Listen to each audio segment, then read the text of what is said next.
to Crypto-Clothesline. We're glad to be here with you. Hanging out the crypto laundry. Getting all the crypto info for you. Crypto-Clothesline.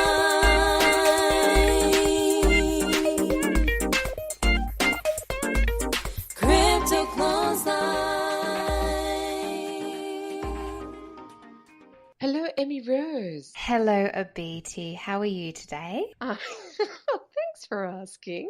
That's so sweet.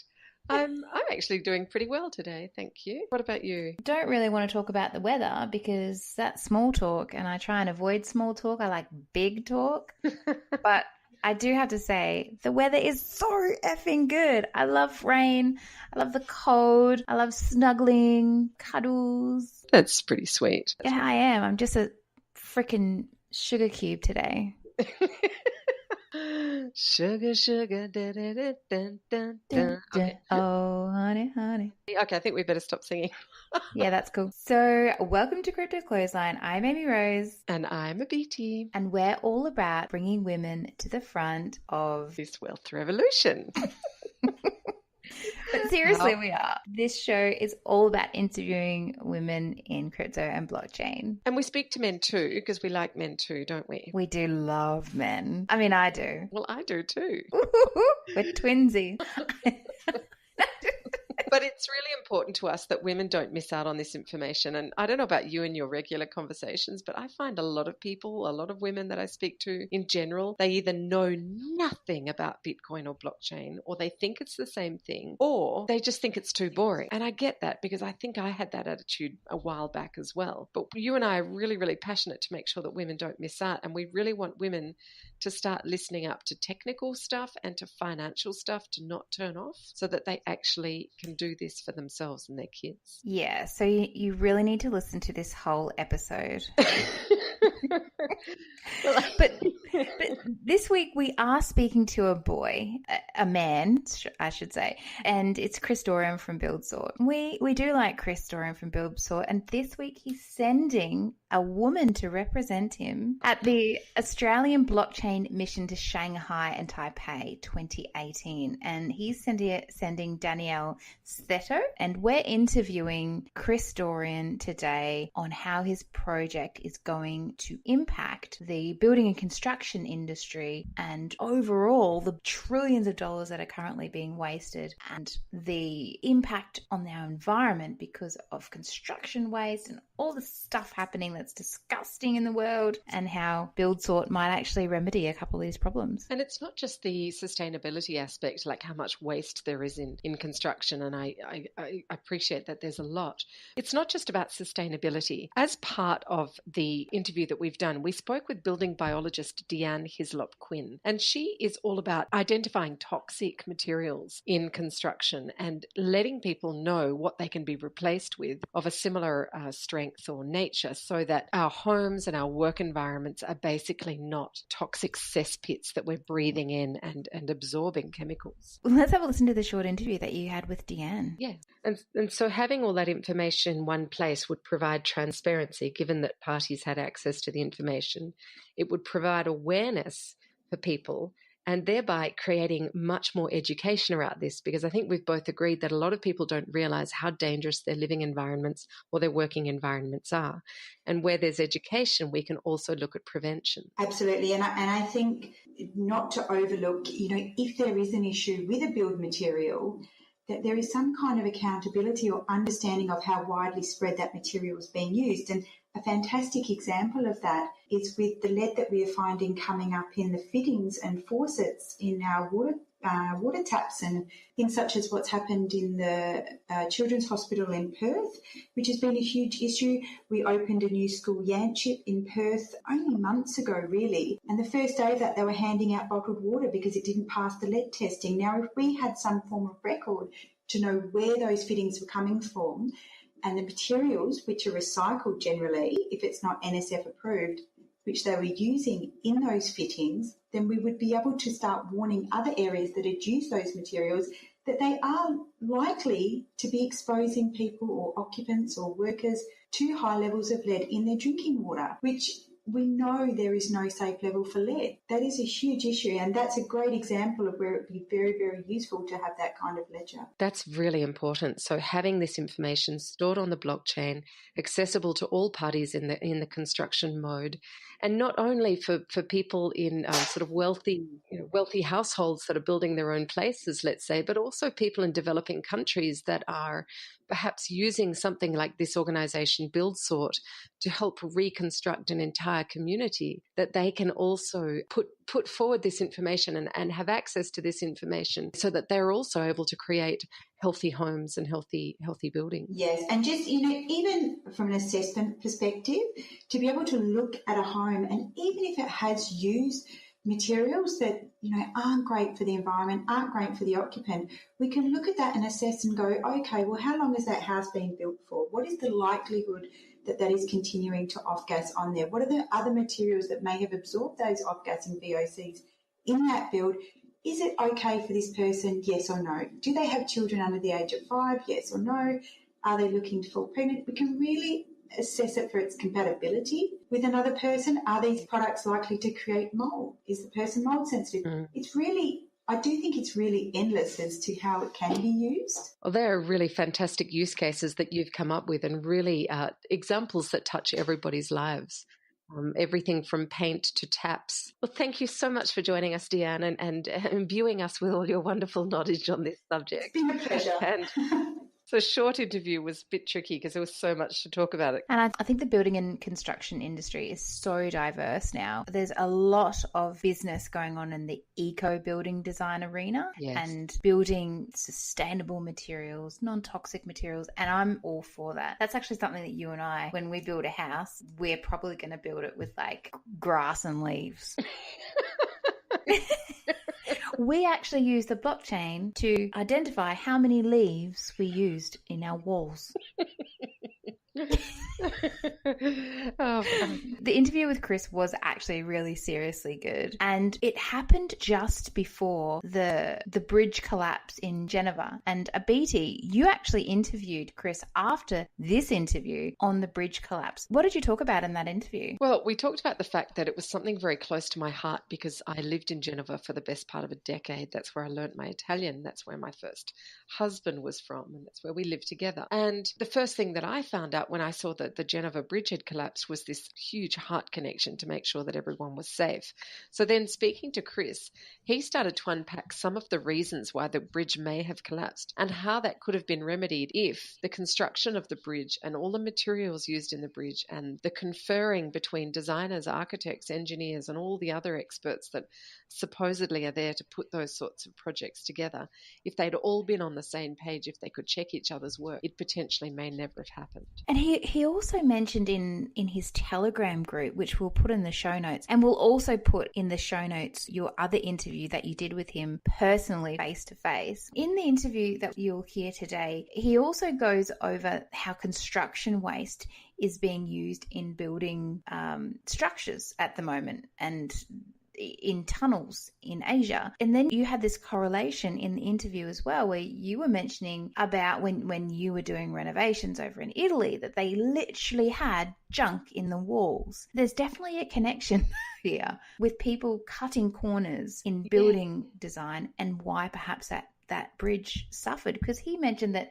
the mafia was involved in constructing that bridge and watered down the concrete, so it didn't actually have the strength required to sustain its complete life cycle. And that's one of the theories. Like when you start to go down the rabbit hole of why that happened, there are lots of different theories, but I'm pretty sure that we could safely assume that it would be some massive organization post-war Italy that was able to buy the contract or win the contract, so to speak, and build these bridges. And he also mentions that there were like another 12 bridges in Italy that had collapsed in recent times, and that there were, over 100 bridges that were nominated throughout France that were also seen to be a danger. Yeah, I think people really need to take a serious look at the building and construction industry and how it actually is impacting on the planet, and putting these things in the building and construction industry on the blockchain will make people, companies, businesses, builders accountable. It's accountability, but it's also about cross-communication, so that Chris in the interview talks about the fact that the building industry is so fragmented and there are so many different specialists or people that have quite specific skills coming in to contribute to the construction of a building, but that also it's so heavily regulated. So it's not just the people doing the physical work, but it's all the theory and the apparent safety and all the things behind it. But another aspect that he mentions is also reparations. So he also mentioned that Buildsort had been approached to go into the British Virgin Islands in terms of helping them recover after Hurricane Irma, I think, and Hurricane Maria. And by having everything on the blockchain, there would be a lot less wastage of materials, but also when the funds were sent to help with the reparation, you could actually see where they were being spent. I think Buildsort at the moment, they're construction industry based, but I'm imagining in the future that their technology is actually going to be very useful for so many industries, connecting, because there are other industries out there, and we love talking about blockchain and the supply chain, but even in the medical industry, if everyone was accountable, if the communication was 100% and everything ran smoothly, everyone knew what they were doing, the communication and the accountability was 100%, I think we wouldn't have the problems that we have. And I'm not just talking about Australia. We've got pretty good medical services, but worldwide, Buildsort technology, I think, can be applied to that as well. Yeah, I just think if you go into any country, any place, and you just want to get stuff done, whether you're building a house or getting well or recovering from an illness or whatever it is, it's actually really a lot tougher than it always feels at the beginning. When you start getting into all the short and curlies, all the dreariness of admin and modern day sort of systems of just trying to get your questions answered. I think that's absolutely right, Amy Rose. Let's have a listen to the interview. Yeah. Welcome to Crypto-Clothesline, Chris-Dorian from Buildsort. Hi, Abheeti. How are you? I'm very well, thank you. If you were going to describe to somebody on the street who's never heard of Buildsort before and break it down into absolute laywoman's terms, how would you describe it? Okay, so we're a big data platform for the building and construction industry. So we're grabbing data from people that have that. Generally, that's the architects, engineers, and they use this technology called BIM, so Building Information Modelling. So it's a 3D modelling, and we can take the data. So not only is it just a 3D model, a representation of what will be built, there's ways that you can take out quantities and specifications of what the walls are made out of and things like that. So there's a lot of data that can be then used by every subcontractor, every builder, and every material supplier after that. So they are the ones that would be purchasing this information. So if you think about it, every single one of them has to perform a quote. Generally, that means they need estimators and they need to do material takeoffs. The platform will allow that exchange to happen. There's a process called just-in-time manufacturing. It was invented by Toyota way back when, and basically what that means is they produce only the components when they actually need them. So they then took that to America. So the American car companies have borrowed that since then. And after 5 years, they did a study on this, and they worked out that they reduced their deployment costs by 50% and their storage costs by 70%. So there's some big savings to be had by just bringing just-in-time manufacturing to the construction industry. I'm going to give everyone a real-world problem here, and probably the listeners don't know this yet, but my partner and I, own a flooring business. And so to give you some context, everybody, when my partner goes to a manufacturer to obtain some flooring, he is sometimes told that they don't have enough stock for him. So he has to put a job off till sometimes a month away until they can get that in, because the communication between the manufacturer and, the supply and what's going on in this development and what's going on in that, there's not very efficient communication going on. So a lot of the time the industry falls behind. The costs go up because trades can't work together, and oftentimes you don't have the materials that you need, or there's an oversupply of materials because this information isn't available. So my impression of what Chris is saying is that people who are in the industry won't have an oversupply or an undersupply. They will have the exact amount of supply because of the communication. Is that right, Chris? That's right, yeah. So the data is not available for what the demand is. So that is basically the problem that we're fixing for the manufacturers. So I've been speaking to a manufacturer just this week, and he nearly fell off his chair. Basically, why hasn't this been done before? And so they're very excited about the possibilities that would bring to their business.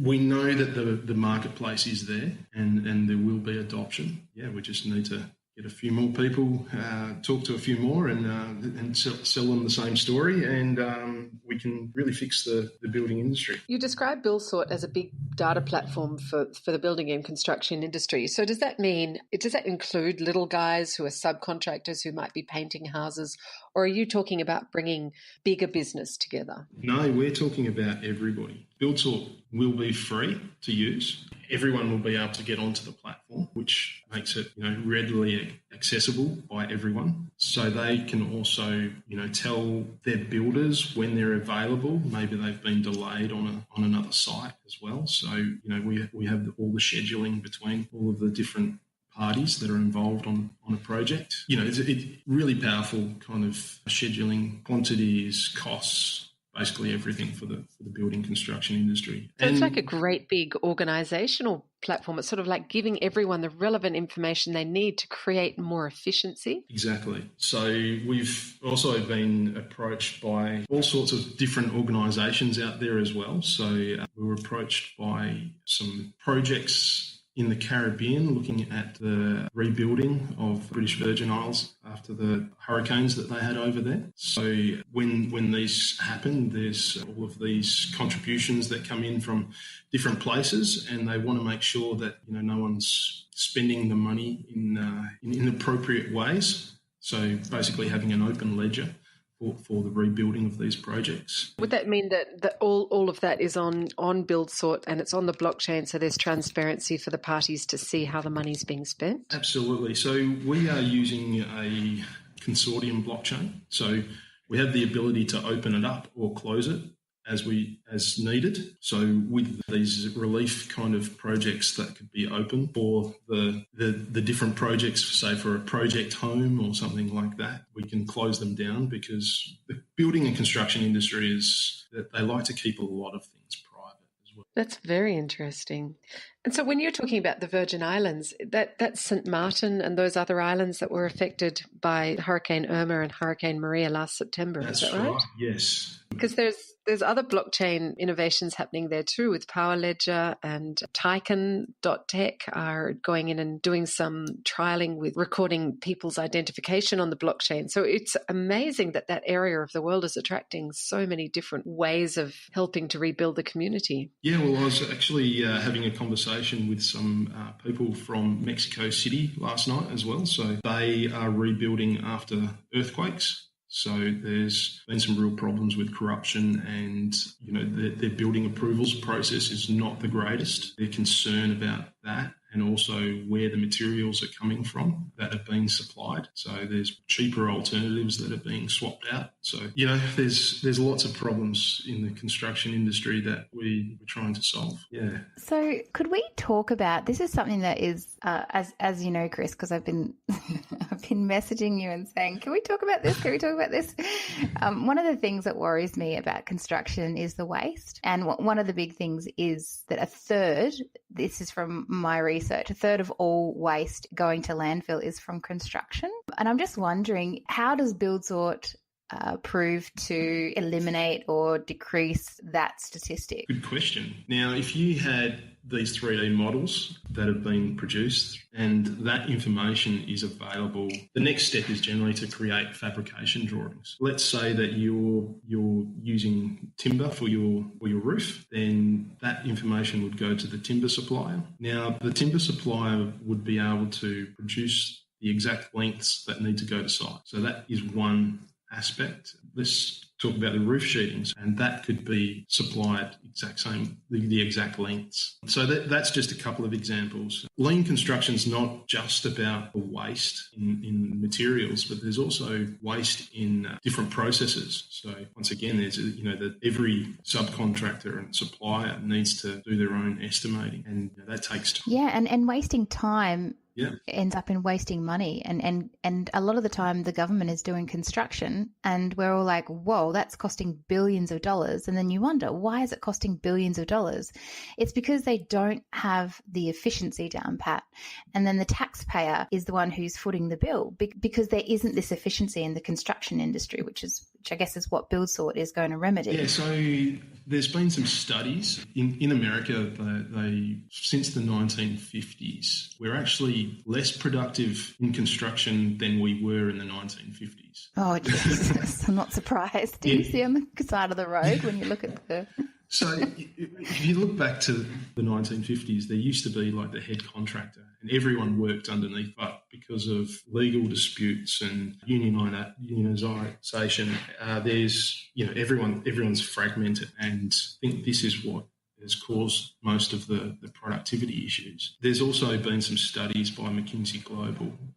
There's a $10 trillion construction industry globally. Now they've done some research and they think that there's $1.6 trillion worth of waste in productivity. Now, we are about to release a little diagram showing you just how much money that looks like. So we've taken the American dollar, and if you take a $100 bill and you put it onto shipping pallets, you stack those too high, you'd actually get that across two soccer fields. So that's the kind of waste that is in the construction industry every year. And that's impacting like heavy. I need people to think about exactly what this is doing to our planet. I mean, we're talking illegal dumping as well. That's a big thing. And in this country, we've got regulations and that sort of deters people, but there's still illegal dumping happening everywhere with construction waste. And look at the plants, look at the animals, look at the impact. I'm a vegetarian, so I'm slightly passionate about this. But also look at overseas. I was following your Telegram group,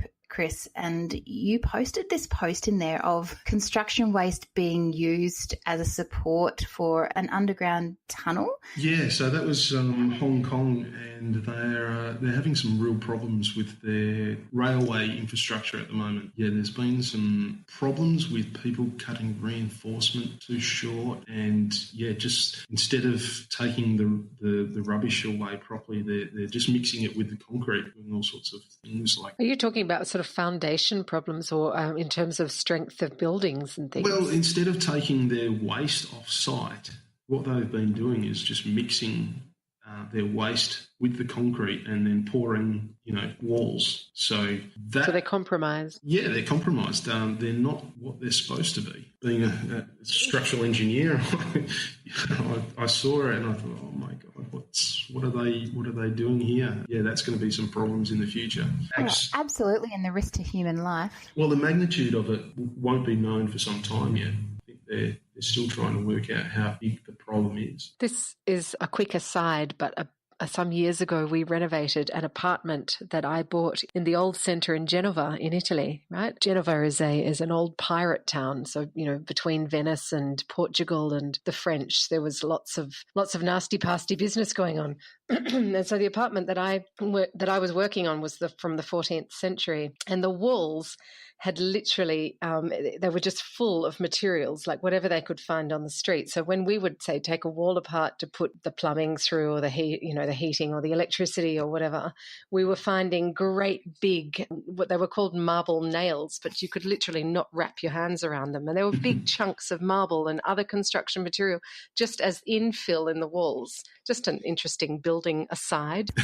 Well, it was all sorts of junk. It was also, the pirates would store all their gold in there. So we actually found this little nicchia, this little niche, and we thought, oh my God, we found some gold, and we didn't, but we did turn it into a really groovy walk-in wardrobe. Interesting aside. Pictures in the show notes. Absolutely. Well, it was very unusual because the colours we used, and there was lots of really groovy, bright colours and things. And there was actually Vogue, who wanted to do a piece on us because they said, "Oh my God, we've never seen a place like a place from the 14th century refurbished in this way." Anyway, that's me. But Chris, where do you see Buildsort in a couple of years? Like, what is the dream for it? It's a little baby at the moment. So, what's your team going to look like? You're obviously going to get a shitload of ladies on board. Of course we will. But apart from that, including Amy Rose. No, I'm just saying, like he's obviously going to do that. But she would be amazing. Oh, absolutely. So, but what's your dream? What's your vision? Look, I got into this thinking I just want to fix the problems. That has been the dream. So we know that we're going to have to build a big team and basically do what we're trying to do. But I imagine if you were a company working with Buildsort and you had clear and identifiable and accountable cost efficiencies, and you were to put that side by side with a company that wasn't using Buildsort, that was still lengthy and time consuming and non-accountable and, whatever, she'll be right, mate, then it would very clearly paint its own picture. Well, absolutely. So one of the things about the industry is there's lots of opportunists out there. Now, the opportunism comes around by lack of data. So, where there's information that's not quite known, that's where people bump up their prices. Well, we don't know about that, so we're just going to put our price right up. And there's a lot of that going on. With the data that we're talking about, we're talking about getting better models from architects and engineers, so we can take out that opportunism that could be there. So now we're also compensating those people as well by, they'd be paid in tokens, our own currency that would be on the system, and that would be paid by all of the people down the rest of the supply chain, because that's where the information is needed. So, for example, if I was an owner builder, I'm able to get involved with Buildsort. It's free, so I'm watching my costs. It's free, and by being involved with Buildsort, somehow I'm able to generate tokens. I'm able to purchase them. How does that work? So as the builder, you'd probably want to be purchasing all of the material takeoffs, but you'd also be driving your own project schedule on the project. Now, that's information that would be sold to the manufacturers. You'd also be buying information on project information availability from all of the different subcontractors, so you can work out which one to slot in. It's a real marketplace. It's actually, I can see why these manufacturers are saying, why hasn't this been done yet? Because it's not just the efficiency side, it's the savings of billions of dollars. I mean, our construction industry is worth billions of dollars. Like, it's astounding, really, that it is a Western Australian guy with an idea who's actually creating it. And I'm really proud of you. I think you're amazing. I totally get it. It's absolutely revolutionary. We rely on the construction industry. I mean, it serves like a quarter of all incomes in the country. I don't know the exact statistics, but everyone knows someone who's involved in the construction. So the Property Council's done some stats on this, and it's 13% of the GDP. It's $200 billion in Australia, and 1 in 4 people derive some or part of their income from the sector. Gosh.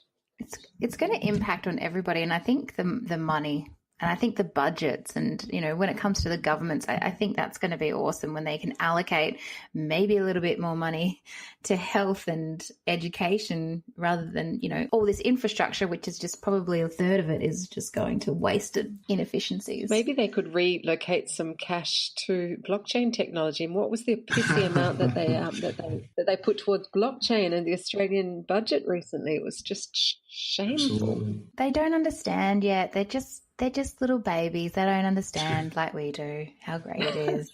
There is one more aspect that I wanted to mention to you.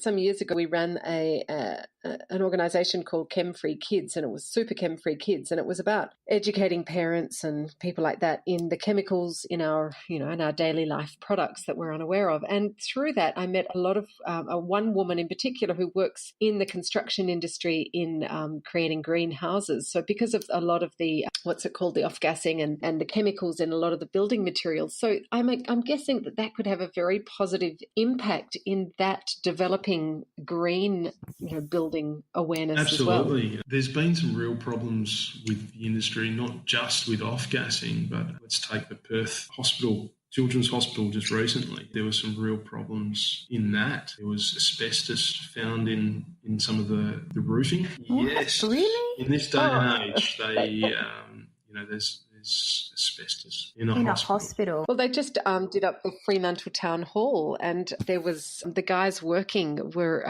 there was heaps of lead in the paint, and they were working on the street, so the lead was going into dust, like street dust that all of us are inhaling, but also the actual workers themselves were developing really, really bad conditions after working on the premises. There's all sorts of things like this now that would come in stage 2 with Buildsort, where we start looking at the provenance of materials and where they come in, and do they actually fit with the specifications that have been given by the design professionals.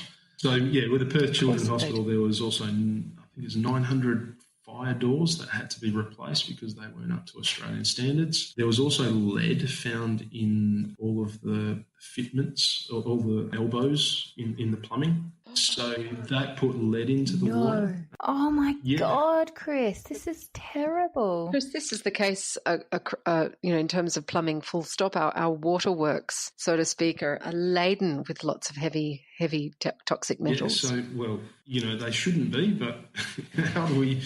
There needs to be a way to track, what has gone into making the materials, and because these things kill us. Buildings can kill us. My own daughter as a newborn, she had massive heavy metal toxicity issues because of the house paint and the level of lead and aluminium that was in the house paint.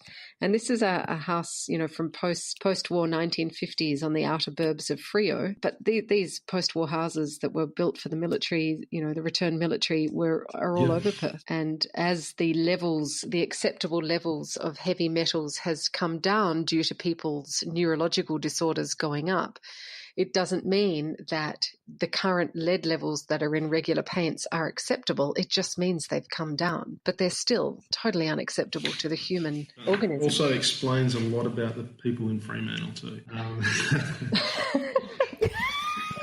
Shut up. We love Fremantle. That's it. I'm from Fremantle, so.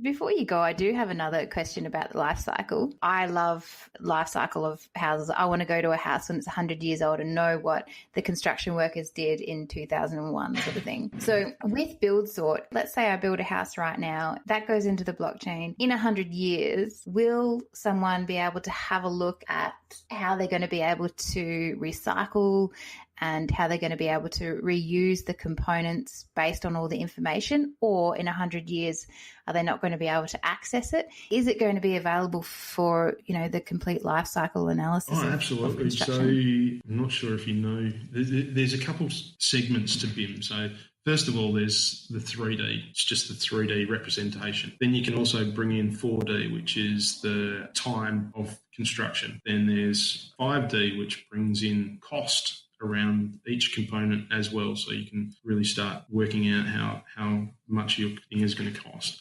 Now, 6D is probably where you're talking here. So 6D is also bringing in all of the information that is on provenance of where materials have come from and the suppliers, who installed it, all of that kind of information. So you can have information, let's say you could go into this model, you can click on, say, the air conditioning unit. You can find out who installed it, what the warranty information was. I think that's really exciting as well for crime scene analysis, because I know I'm going a little bit left field here, but there's been a lot of bodies that have disappeared in slabs.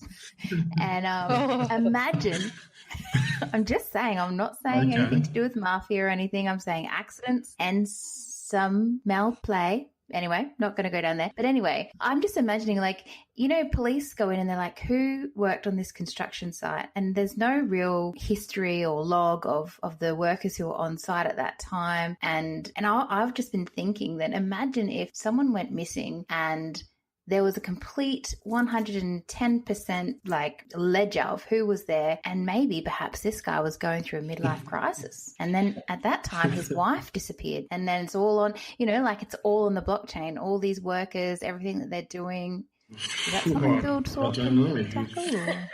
Buildsort and crime. That is very left of centre, but a very cool Who knows? concept. We could build a DApp for that.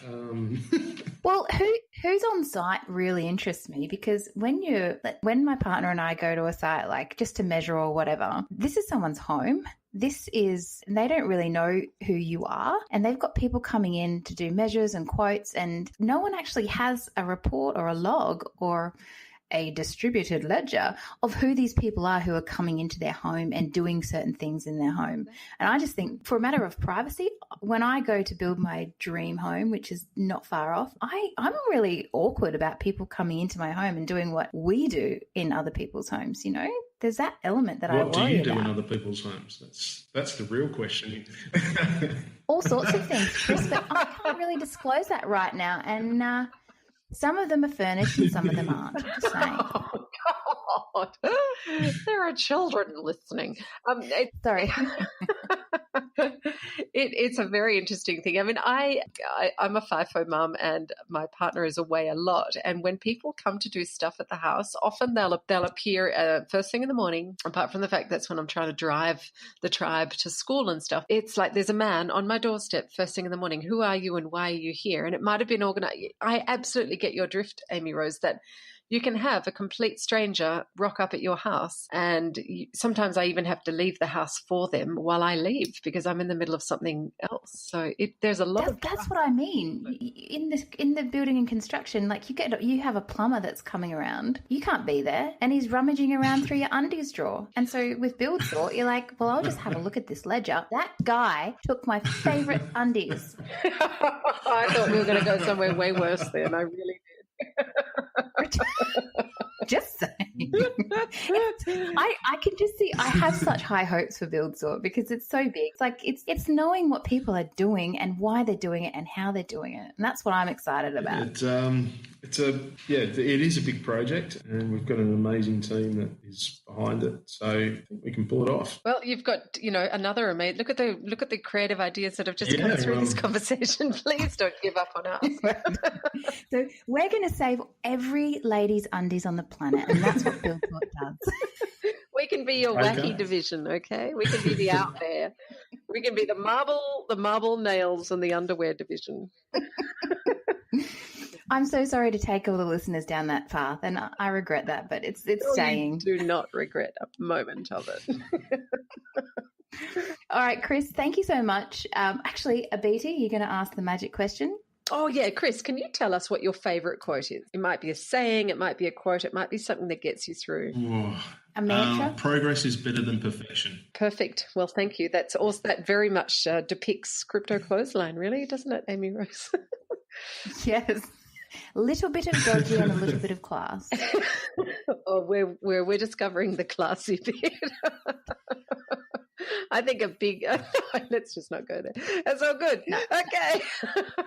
Thank you so much, No problems. Chris, for coming on the show. Well, I'm not quite sure how we got from building materials into your undies drawer, but it was a very entertaining interview. I don't mind. I may actually put a photograph of my undies drawer in this. No, I won't.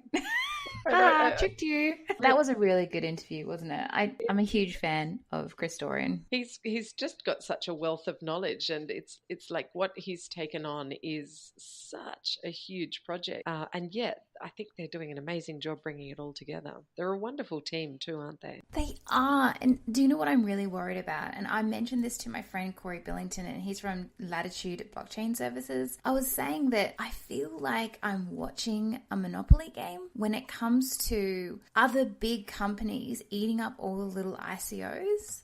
There are amazing projects, and all I can see is like with Buildsort, and I keep saying this, someone is going to buy you out. Can you guys just please hang in there? Don't take $10 million.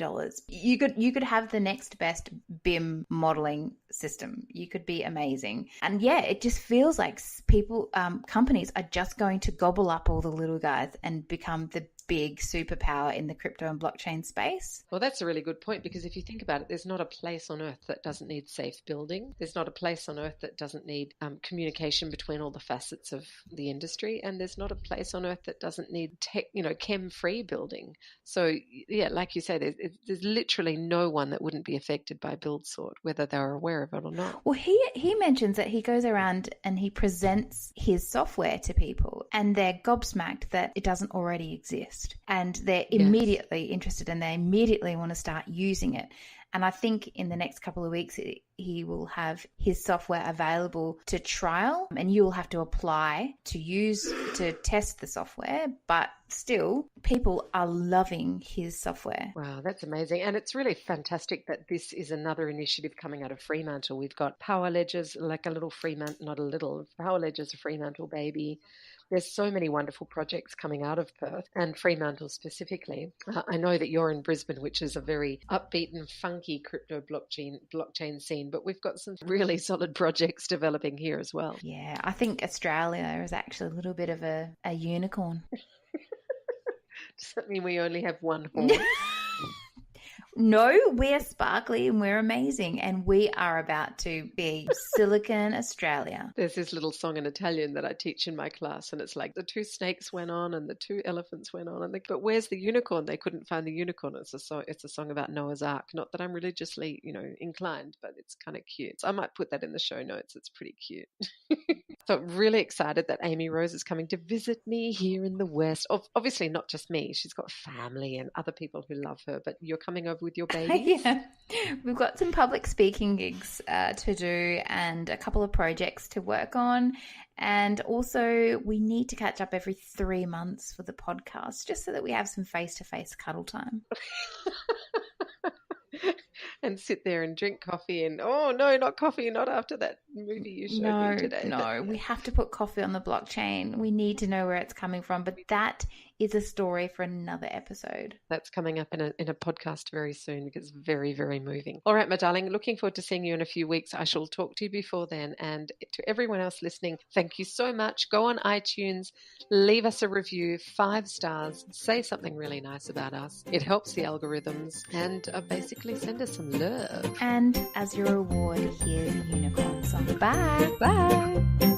Pink fluffy unicorns dancing on rainbows. Pink fluffy unicorns dancing on rainbows. Let's test your knowledge and see what you've learned so far. What color are the unicorns? Pink! Where are they dancing? Rainbows!